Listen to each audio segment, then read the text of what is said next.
ओम श्री गणेशाय नमः। जय श्री मंडारायण, जय आदिशक्ति माता। दोस्तों, आज हम सुनेंगे बजरंगबली हनुमान जी के जन्म की कथा। तो आइए कथा को श्रवण करते हैं। तो दोस्तों, अगर कथा पसंद आए तो वीडियो को लाइक और चैनल को सब्सक्राइब जरूर करें और कमेंट में हमें बताएं कि कथा कैसी लगी। दोस्तों, आइए हनुमान जयंती पर सुने पवन पुत्र हनुमान जी की कथा। हिंदू धर्म ग्रंथों के अनुसार हनुमान जी का जन्म चैत्र मास के पूर्णिमा में मंगलवार के दिन हुआ था। हनुमान जी की माता का नाम अंजनी और पिता का नाम केसरी था। हनुमान जी को संकट मोचन और पवन पुत्र के नाम से भी जाना जाता है। भगवान श्री राम की पूजा आराधना करने से पहले हनुमान जी प्रसन्न होते हैं। भगवान श्री राम के भक्त ही हर पीड़ा को दूर करते हैं। ऐसी मान्यता है कि जिस घर में भगवान श्री हनुमान की पूजा आराधना रोज होती है, उस घर में कोई भी नकारात्मक शक्तियों का वास नहीं होता है। ज्योतिष के गणना के अनुसार हनुमान जी का जन्म 1,85,08,012 वर्ष पहले चैत्र पूर्णिमा को मंगलवार के दिन चित्र नक्षत्र व मेष लग्न के योग में सुबह 6:03 पर हुआ था। कहते हैं कि माता अंजनी पूर्व जन्म में देवराज इंद्र के दरबार में अप्सरा पुंजिका स्थला थी। बालपन में वह अत्यंत सुंदर और स्वभाव से चंचल थी। एक बार अपनी चंचलता में ही उन्होंने तपस्या करते एक तेजस्वी ऋषि के साथ अभद्रता कर दी। गुस्से में आकर ऋषि ने पुंजिकस्थला को श्राप दे दिया कि जा, तू बानर की तरह स्वभाव वाली बानरी बन जा। ऋषि के श्राप को सुनकर पुंजिका स्थला ऋषि से क्षमा याचना मांगने लगी। तब ऋषि ने कहा कि तुम्हारा वह रूप भी परम तेजस्वी होगा। तुमसे एक ऐसे पुत्र का जन्म होगा जिसकी कीर्ति और यश से तुम्हारा नाम युगों युगों तक अमर हो जाएगा। अंजनी को वीर पुत्र का आशीर्वाद मिला।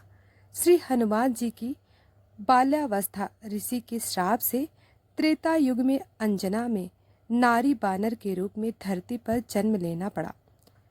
इंद्र जिनके हाथ में पृथ्वी से के सृजन की कमान है, स्वर्ग में स्थित इंद्र के दरबार में महल और हजारों अप्सरा सेविकाएं थीं, जिनमें से एक थी अंजना अप्सरा। पुंजिक स्थला अंजना की सेवा से प्रसन्न होकर इंद्र ने उन्हें मनचाहा वरदान मांगने को कहा। अंजना ने हिचकिचाते हुए उनसे कहा कि उन पर एक तपस्वी साधु का श्राप है, अगर हो सके तो उन्हें उसे मुक्ति दिलवा दे। इंद्र ने उनसे कहा कि वह उस श्राप के बारे में बताए, क्या पता वह उस श्राप से उन्हें मुक्ति दिलवा दे। अंजना ने उन्हें अपनी कहानी सुनाई। अंजना ने अपनी कहानी सुनानी शुरू कर दी। अंजना ने कहा, बालपन में जब मैं खेल रही थी तो मैंने एक बानर को तपस्या करते देखा। मेरे लिए यह एक बड़ी आश्चर्य वाली घटना थी, इसलिए मैंने उस तपस्वी बानर पर फल फेंकने शुरू कर दिए। बस यही मेरी गलती थी, क्योंकि वह कोई आम बानर नहीं बल्कि एक तपस्वी साधु थे। मैंने उनकी तपस्या भंग कर दी और क्रोधित होकर उन्होंने मुझे श्राप दे दिया कि जब भी मुझे किसी से प्रेम होगा तो मैं बानर बन जाऊंगी। मेरे बहुत गिड़गिड़ाने और माफी मांगने पर उस साधु ने कहा कि मेरा चेहरा बानर होने के बावजूद उस व्यक्ति का प्रेम मेरी तरफ कम नहीं होगा। अपनी कहानी सुनाने के बाद अंजना ने कहा कि अगर इंद्रदेव उन्हें इस श्राप से मुक्ति दिलवा सके तो वह उनकी बहुत आभारी होंगे। इंद्रदेव ने उन्हें कहा कि इस श्राप से मुक्ति पाने के लिए अंजना को धरती पर जाकर वास करना होगा, जहां वह अपने पति से मिलेगी। शिव के अवतार को जन्म देने के बाद अंजना इस श्राप से मुक्ति मिल जाएगी। इंद्र की बात मानकर अंजना धरती पर आई और केसरी से विवाह इंद्र की बात मानकर अंजना धरती पर चली आई। एक श्राप के कारण उन्हें नारी बानर के रूप में धरती पर जन्म लेना पड़ा। उस श्राप का प्रभाव शिव के अंश को जन्म देने के बाद ही प्राप्त होना था और वह शिकारन के तौर पर जीवन यापन करने लगी। जंगल में उन्होंने एक बड़े बलशाली युवक को शेर से लड़ते देखा और उसके प्रति आकर्षण होने लगी। जैसे ही उस व्यक्ति की नज़र अंजना पर पड़ी, अंजना का चेहरा बानर जैसा हो गया। अंजना जोर जोर से रोने लगी। जब वह युवक उनके पास आया और उनकी पीड़ा का कारण पूछा तो अंजना ने अपना चेहरा छिपाते हुए उसे कहा कि वह बदसूरत हो गई है। अंजना ने उस बलशाली युवक को दूर से देखा था, लेकिन जब उसने उस व्यक्ति को अपने समीप देखा तो पाया कि उसका चेहरा भी बानर जैसा था। अपना परिचय बताते हुए उस व्यक्ति ने कहा कि वह कोई और नहीं, बानर राज केसरी है, जब चाहे इंसानी रूप में आ सकते हैं। अंजना का बानर जैसा चेहरा उन दोनों को प्रेम करने से नहीं रोक सका और जंगल में केसरी और अंजना ने विवाह कर लिया। केसरी एक शक्तिशाली बानर थे जिन्होंने एक बार एक भयंकर हाथी को मारा था।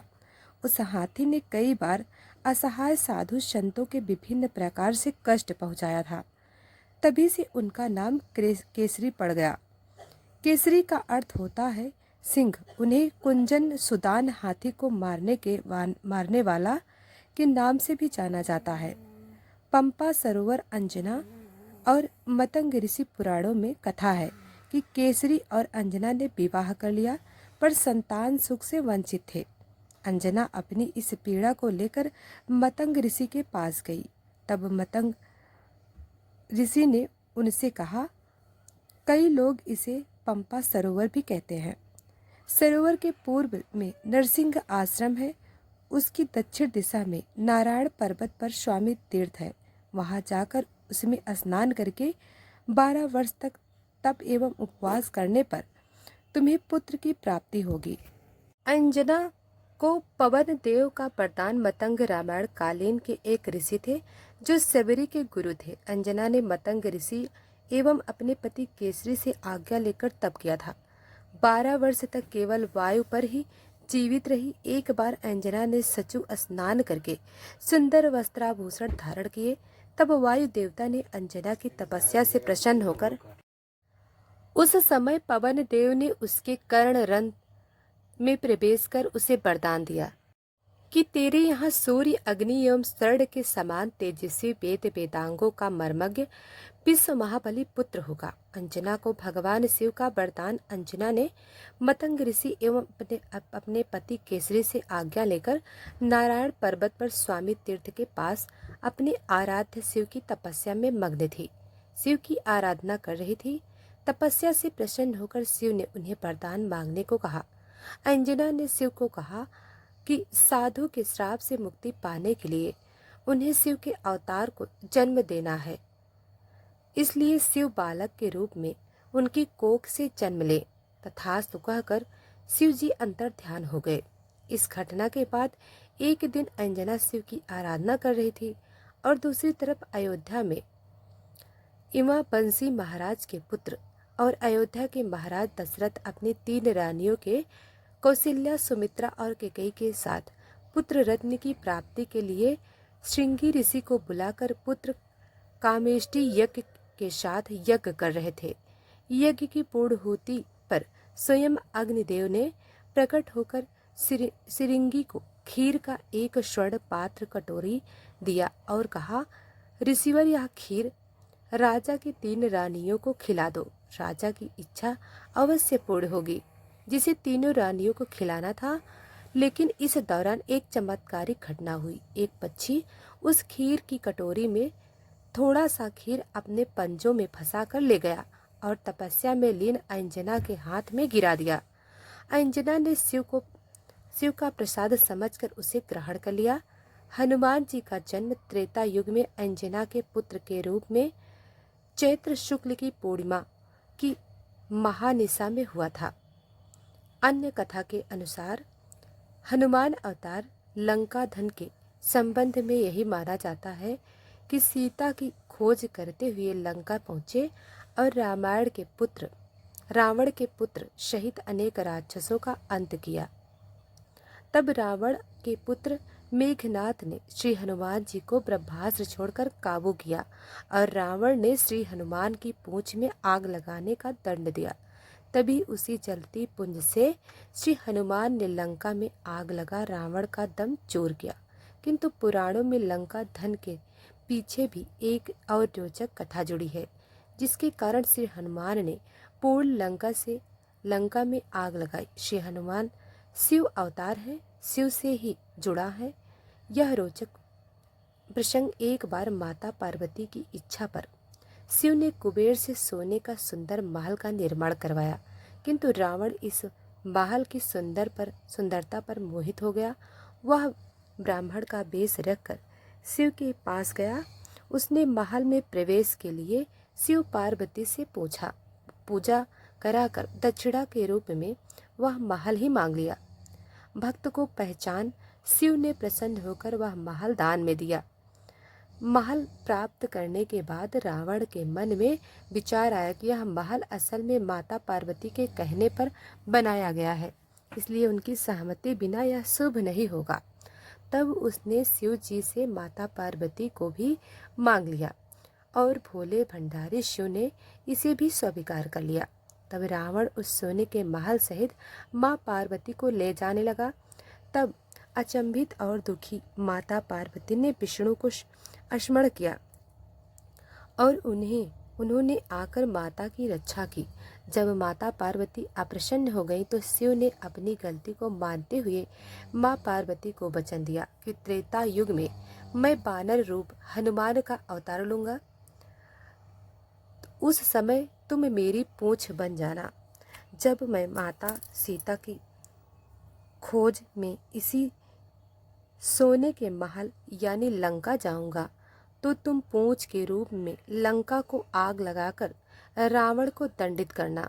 हनुमान जी की प्रसिद्धि कथा अंजना के पुत्र होने के कारण ही हनुमान जी को अंजनेय नाम से भी जाना जाता है, जिसका अर्थ है अंजना द्वारा उत्पन्न। माता श्री अंजनी और कपिराज श्री केसरी हनुमान जी को अतिशय प्रेम करते थे।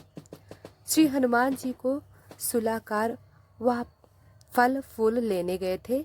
इसी समय बाल हनुमान भूख एवं अपनी माता की अनुपस्थिति में भूख के कारण आक्रमण करने लगे।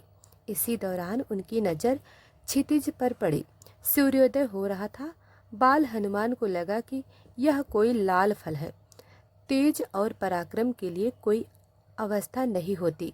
माता श्री अंजनी के गर्भ से प्रत्यक्ष शिव शंकर अपने 11वें रुद्र में लीला कर रहे थे और श्री पवन देव ने उनके उड़ने की शक्ति भी प्रदान की थी।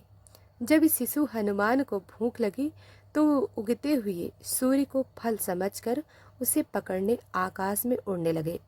उस लाल फल को लेने के लिए हनुमान जी वायु वेग से आकाश में उड़ने लगे। उनको देखकर देवदानव सभी विषमता पूर्वक कहने लगे कि बाल्यावस्था में ऐसे पराक्रम दिखाने वाला यवन काल में क्या नहीं करेगा। उधर भगवान सूर्य ने उन्हें अबोध शिशु समझकर अपने तेज से नहीं जलने दिया। जिस समय हनुमान सूर्य को पकड़ने के लिए लपके, उसी समय राहु सूर्य पर ग्रहण लगाना चाहता था।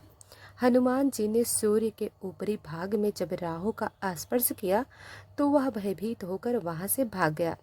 उसने इंद्र के पास जाकर शिकायत की, देवराज, आपने मुझे अपनी क्षुधा शांत करने के साधन के रूप में सूर्य और चंद्र दिए थे। आज अमावस्या के दिन जब मैं सूर्य को ग्रस्त करने गया तब देखा कि दूसरा राहु सूर्य को पकड़ने जा रहा है। राहु की बात सुनकर इंद्र घबरा गए और उसे साथ लेकर सूर्य की ओर चल पड़े। राहु को देखकर हनुमान जी सूर्य को छोड़ राहु पर झपटे।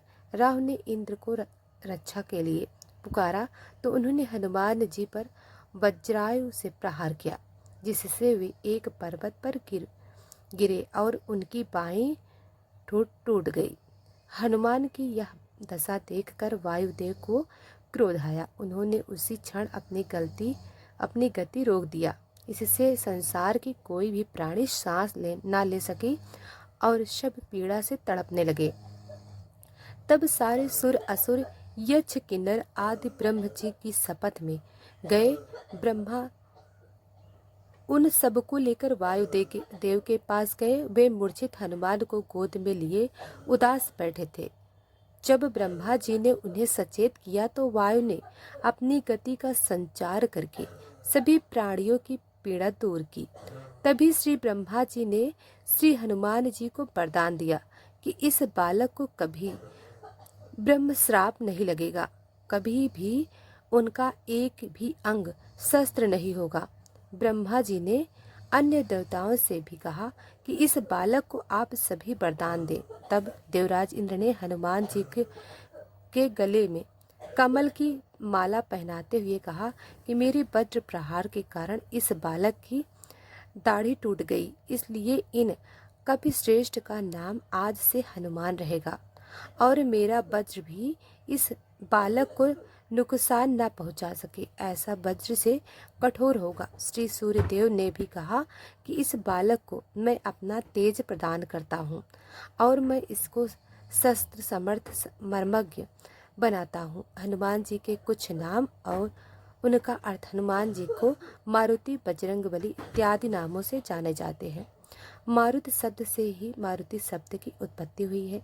महाभारत में हनुमान का उल्लेख मारुतात्मज के नाम से किया गया है। हनुमान जी का तो दोस्तों हमें उम्मीद है कि यह कथा आपको पसंद आई होगी। तो दोस्तों वीडियो को लाइक और चैनल को सब्सक्राइब करें। धन्यवाद।